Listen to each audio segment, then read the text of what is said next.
खुश नसीबी ड्रामे में आखिरकार महीन जब घर से दर बदर हो जाएगी तो सिराज साहब की कॉल आएगी कि महीन निहाल को लेकर तुम इधर ही हमारे घर आ जाओ। जैसे महीन निहाल के साथ अपने अब्बा के घर आ जाएगी, वहीं पर मोना देखकर बड़ी हैरान होगी।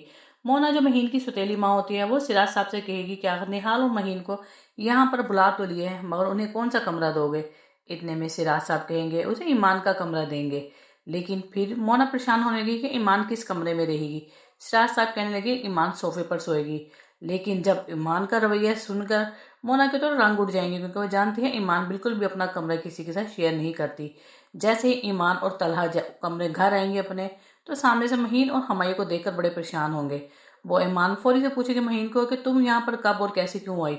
महीन कहेगी हमारे पास अब घर नहीं है, हमारे सर पे छत नहीं है, इसलिए मैं अब्बा के पास ही रहूंगी।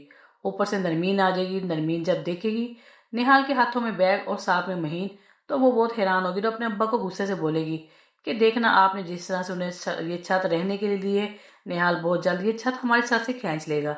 जैसे ही नरमीन ये बातें अपने अब्बा के साथ करेगी, महीन ये सारी बातें सुन लेगी और गुस्से के साथ वो बोलेगी अपनी बहन नरमीन को और कहेगी बाजी तुम हमेशा निहाल के खिलाफ इस तरह की बातें क्यों करती हो। जो कुछ माजी में हो चुका उसका मतलब ये नहीं कि आज भी ये सब कुछ इसी तरह से है। महीन अभी भी धोखे में है। महीन को नहीं पता निहाल किस तरह का लड़का है और उसने शादी महीन से किस वजह से की है।